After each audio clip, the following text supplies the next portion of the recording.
Corinthians chapter 12 and beginning at verse 7. 1 Corinthians 12, 7 to 17. Now to each one, the manifestation of the Spirit is given for the common good. To one there is given through the Spirit the message of wisdom, to another the message of knowledge by means of the same Spirit, to another faith by the same Spirit, to another gifts of healing by that one Spirit, to another miraculous powers, to another prophecy, to another distinguishing between spirits, to another speaking in different kinds of tongues, and to still another the interpretation of tongues. All these are the work of one and the same Spirit, and he gives them to each one just as he determines. The body is a unit, though it is made up of many parts, and though all its parts are many, they form one body. So it is with Christ. For we were all baptized by one Spirit into one body, whether Jews or Greeks, slave or free. And we were all given the one Spirit to drink. Now the body is not made up of one part, but of many. If the foot should say, "Because I am not a hand, I do not belong to the body," it would not for that reason cease to be part of the body. And if the ear should say, "Because I'm not an eye, I do not belong to the body," it would not for that reason cease to be part of the body. If the whole body were an eye, where would the sense of hearing be? If the whole body were an ear, where would the sense of smell be?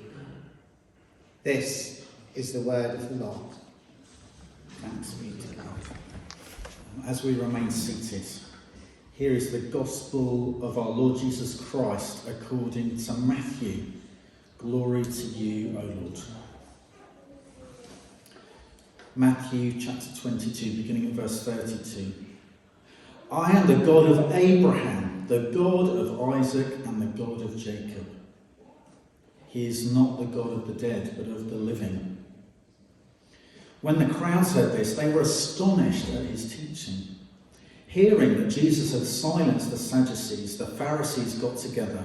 One of them, an expert in the law, tested him with this question: "Teacher, which is the greatest commandment in the law?"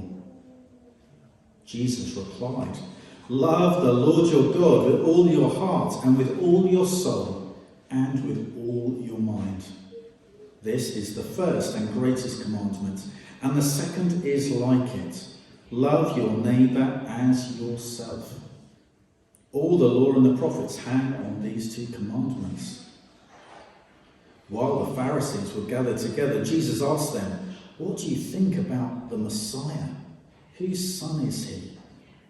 "The son of David," they replied. This is the gospel of the Lord. Praise to you, O Christ.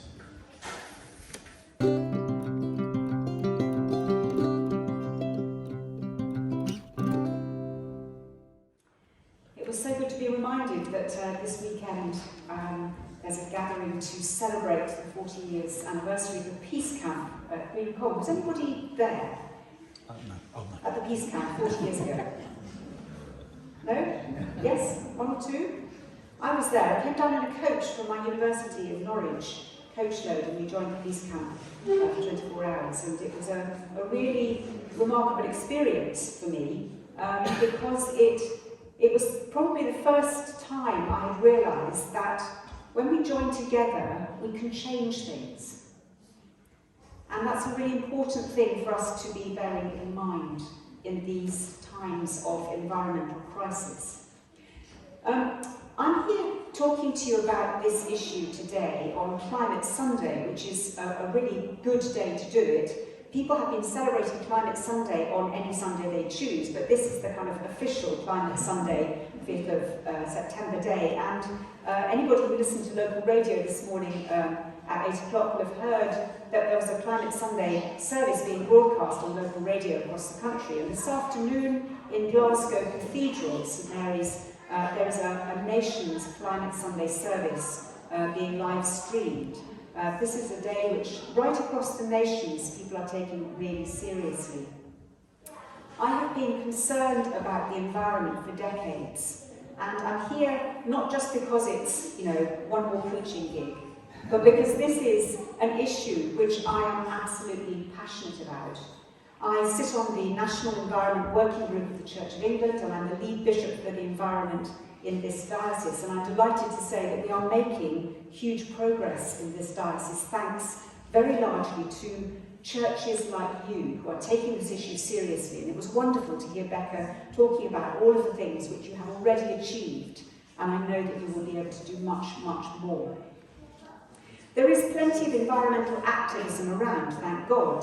It's about time, because the situation is urgent, the planet is burning, and the biodiversity crisis is acute.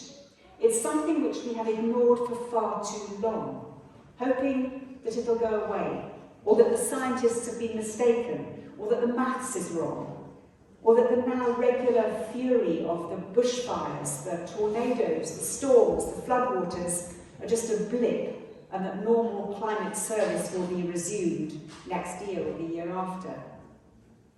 Well, sadly, it turns out that the science is accurate.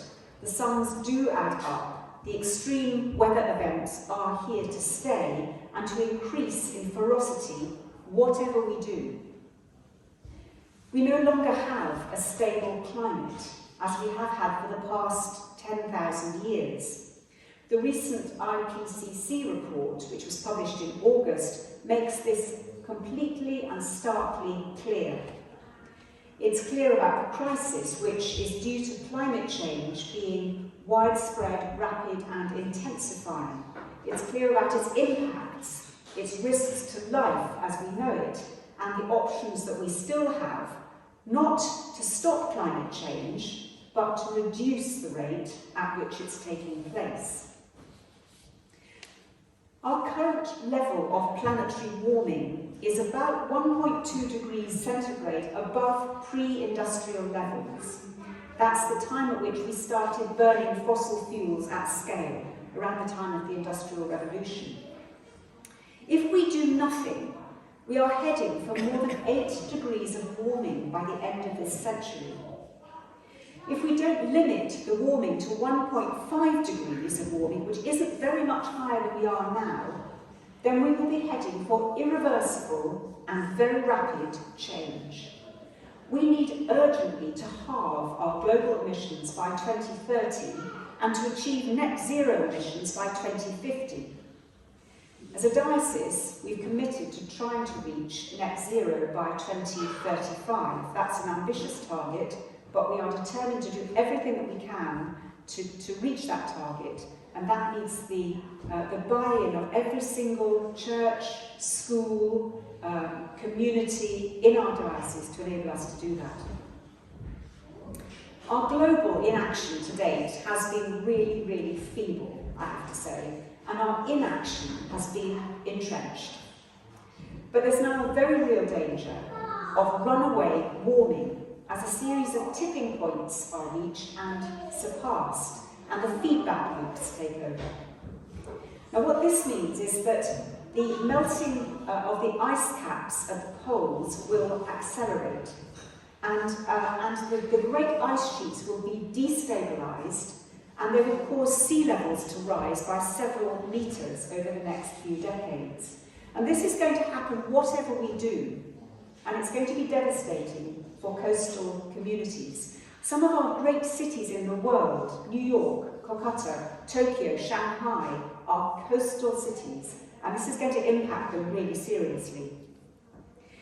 The melting ice interrupts the North Atlantic Ocean circulation, which then alters our global weather patterns, including the Gulf Stream, which warms these islands and ultimately switches off the Asian monsoon season, on which millions and millions of people rely for their food.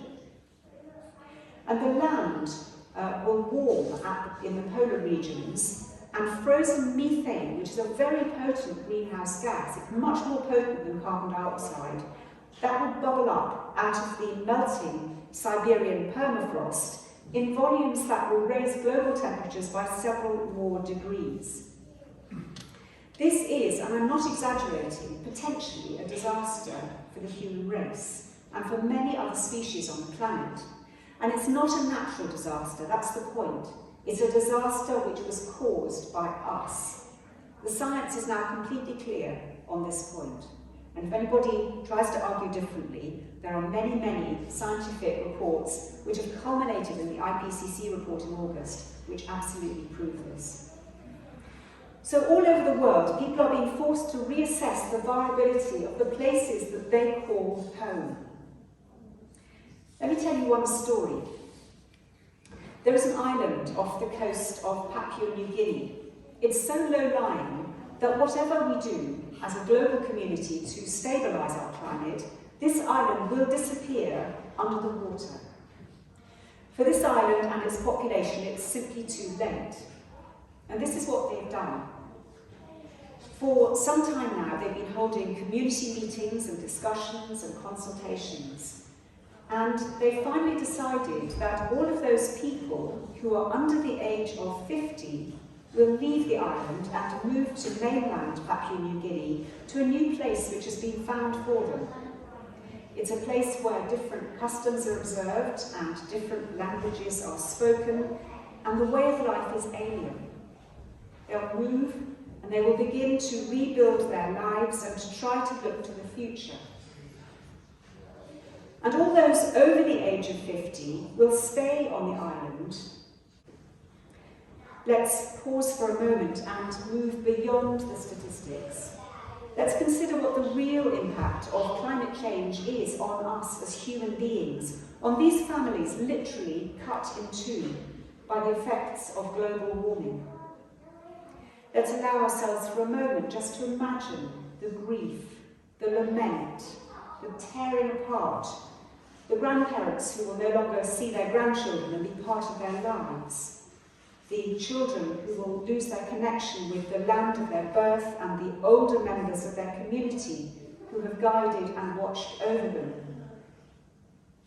And then imagine that that were us. These are our sisters and our brothers. They're our children and our parents. It has started, but it doesn't have to continue. We have choices to make, each one of us, and that's what we're here thinking about this morning. How to choose life for ourselves and for our sisters and brothers across the world. Climate warming is, of course, part of a much greater crisis. The biodiversity crisis on our planet is the result of, or the biodiversity, rather, of our planet is the result of 3.8 billion years of evolution. And the range of biodiversity we have is absolutely essential for our survival. We rely on it for food, for building materials, for warmth, for textiles, for medicines, for the pollination of plants, for the filtering of air and water, and the enrichment of the soil, and of course for protection against floods. We're putting multiple pressures on biodiversity. We're destroying and fragmenting habitats across the world. We're polluting air and water and land. We're overfishing. We're overusing forests and farmland. We're allowing the introduction of non-native species. And of course, all of our activities are releasing these amounts of greenhouse gases that cause climate change. And the thing that we have to realise is that natural resources are not something free and eternal. Insect populations are plummeting. These amazing creatures which pollinate the crops that we rely on and create soil fertility. Around 50% of the world's animals have been lost in the last half-century. Of all the mammals left on Earth, only 4% are now wild animals.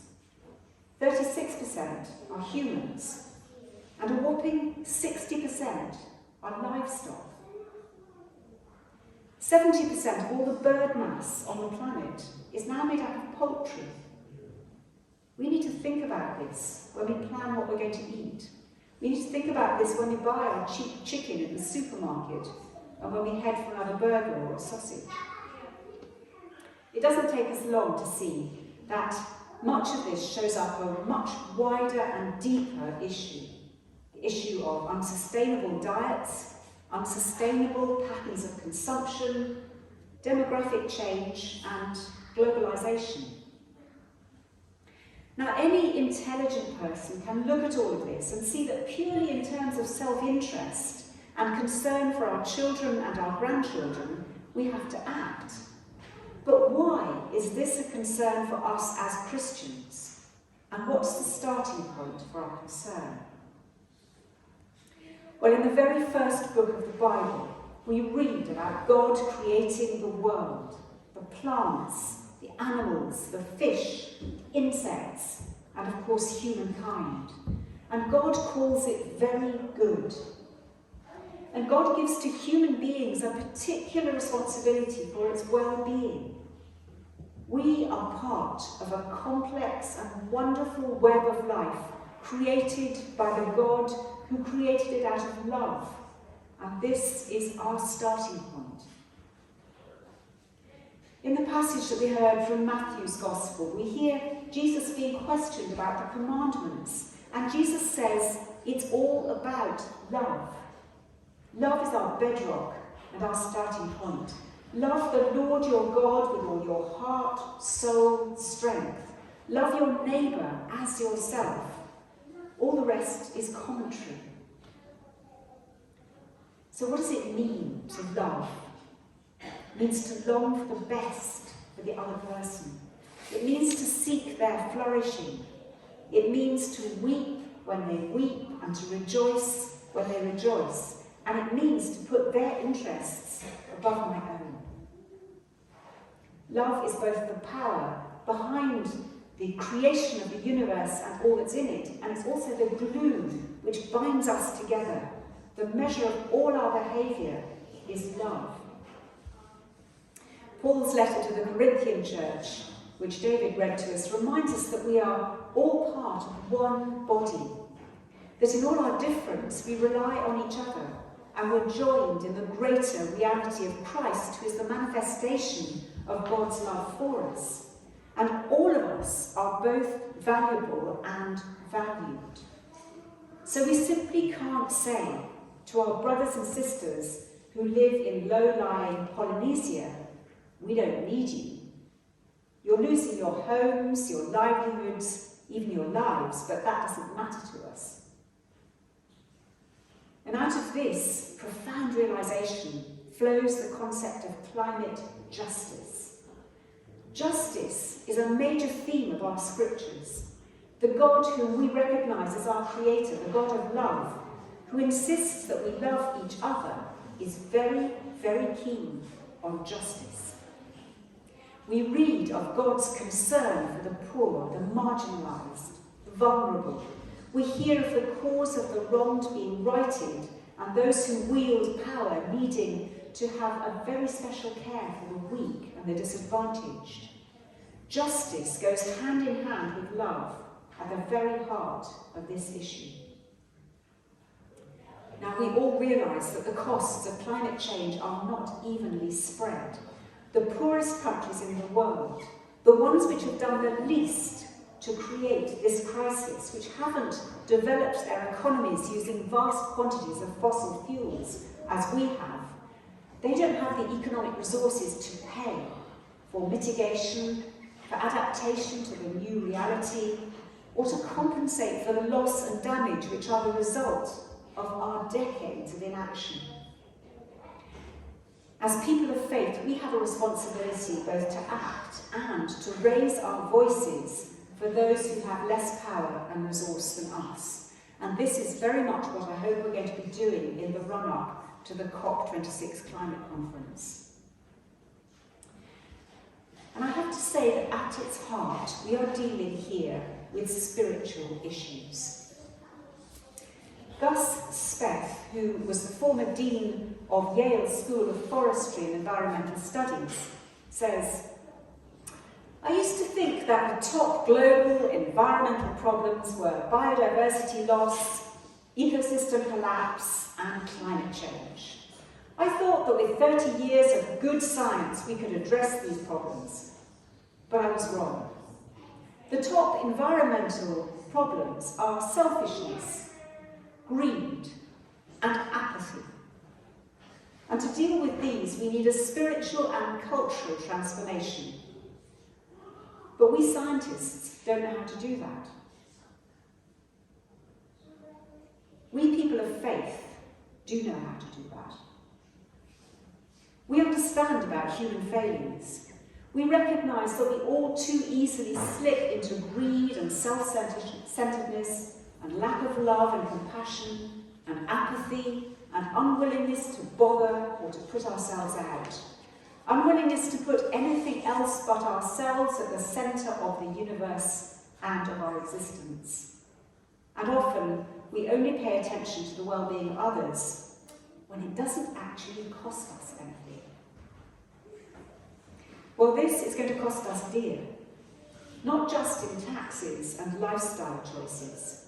We will bear the cost of this first in our souls, which need to be purified and transformed and turned outwards in love. Love the Lord your God. Love your neighbour. This is the challenge we face. We have collectively taken millions of plane flights and driven billions of miles using fossil fuels. We've eaten a tremendous amount of food cultivated through unsustainable and even dangerous processes. We've wasted unbelievable quantities of energy and water. We've thrown away billions of tons of non-biodegradable materials, polluting our oceans and our land, and we've created personal coatings of Teflon so that no responsibility has ever stuck to us. What shall we do? Well, brilliantly, you have already started grappling with all of this, and you've already taken some really powerful actions as a church community, and as I'm sure you're doing that also as individuals. There are quick wins, small and local. We turn the lights out more often. We switch to green energy providers. We sort the rubbish. We grow insect-friendly plants in our gardens, or we leave parts of them a little wild. We eat less meat. I've got one particular favourite here. This is my cup. I hope every one of you has a cup like this. It fits in my bag. I take it everywhere with me. And anytime I go to a coffee shop or a cafe or a station bar and need a cup of coffee or tea, I use my cup. I don't know how many dozens of cardboard and plastic cups I've already saved the planet of, but I'm trying to do my bit. Please get a cup and keep it in your bag. I'm encouraging all of our churches in this diocese to become eco-churches. And part of that is signing up to the Eco-Church movement. This is an international movement run by Arosha, and it's fabulous. You have already taken enough steps, I think, in this church to be quite close to achieving a bronze Eco-Church award. So I really encourage you to sign up, register for Eco-Church, get their audit, and tick off the things you've already done. You will be amazingly encouraged by all of that. And I'm really looking forward to being here to present you with your Bronze Eco-Church Award very soon. It's a good scheme because it looks at all of the aspects of our environmental impact. Helps us to look at our worship and teaching, our buildings, our land, our community and global engagement, and our individual lifestyles. So it's a really good programme. We have in our diocese Margot and Martin Hodson. Margot's a parish priest and an environmentalist. Martin is a climate scientist. And they've just produced this book, A Christian Guide to Environmental Issues. The book is great. It covers every aspect of the environment that you want to find out about, talks about our impact, what we can do, and marvellously this is now supported by 10 really good teaching videos, so it's really good for use by parishes and groups. The diocese is really keen to help with all of this. I'd strongly urge you to look on the diocesan website on our environment pages. We've set up an eco-hub, which is a one-stop shop which we are continually adding to with all of the resources that we hear about and know about, the events that are coming up, to encourage us all to take action on this issue. We're in the process of doing energy surveys as a diocese on each of our properties. We own more than 800 vicarages. We're encouraging all of our churches to sign up for energy audits. You've already switched to green, renewable energy. That's fantastic. It wouldn't cost you very much, and it's subsidised by the diocese, to get an energy audit done in this church and to look at every aspect of the church to see what else you can do to make this church more carbon neutral. We're piloting environment awareness courses for our churches and small groups. We've got a Care for Creation newsletter, so do sign up to receive that through the diocesan web pages. And we're working with all of our schools and their curricula on environmental issues. We've got a really good team as well in place who are at the end of the phone and really keen to help. So do get whatever help you want to get from the diocese. It's there for the taking.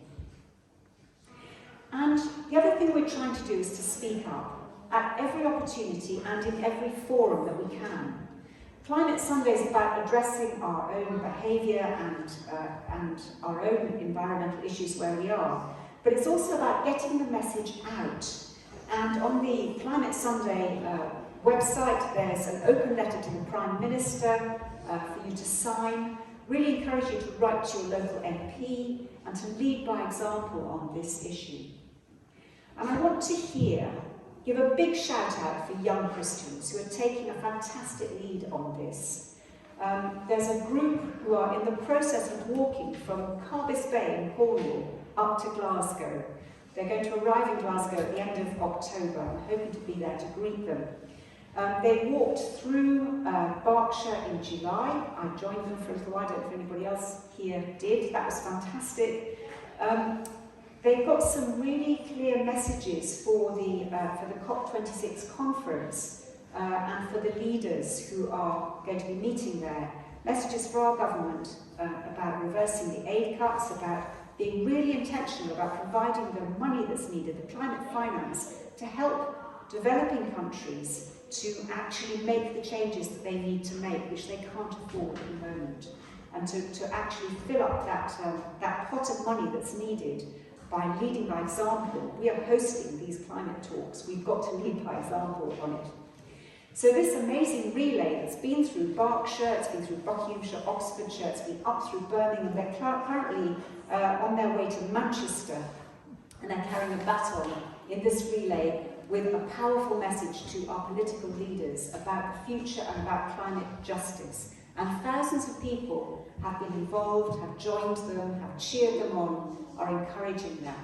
Young people are giving a lead on this. Young people are incredibly important in it because they are the people who are going to be most impacted by the action or inaction that we are responsible for.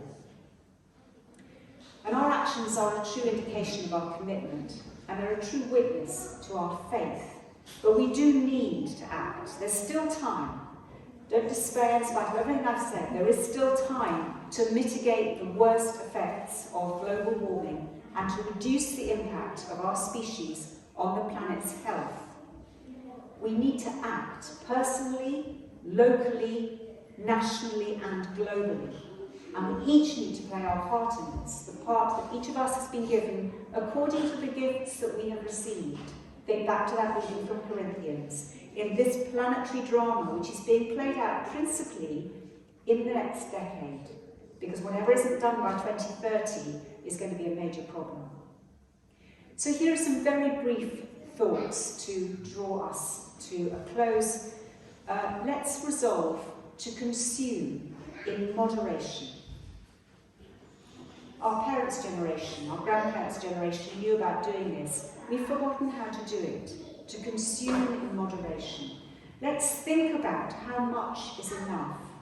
How much do I need as opposed to how much do I want, knowing how much I'm conditioned to want what I don't need. Let's be far-sighted and keep the far distant future in sight, the future of our children and our grandchildren and their grandchildren, so that we will see the effects of our actions and the consequences of our inactions now, in clear sight. And above all, let's not lose hope. We can do this if we act now, but inaction is no longer a Christian option. This is an issue of faith. It's an issue of discipleship. It's an issue of obedience to the God who made us and who loves us and who commanded us to look after his creation and to love our brothers and sisters. It is a gospel issue. So may God be with us. May Jesus draw us to himself. May the Spirit inspire and empower us in all we do, in his name. Amen.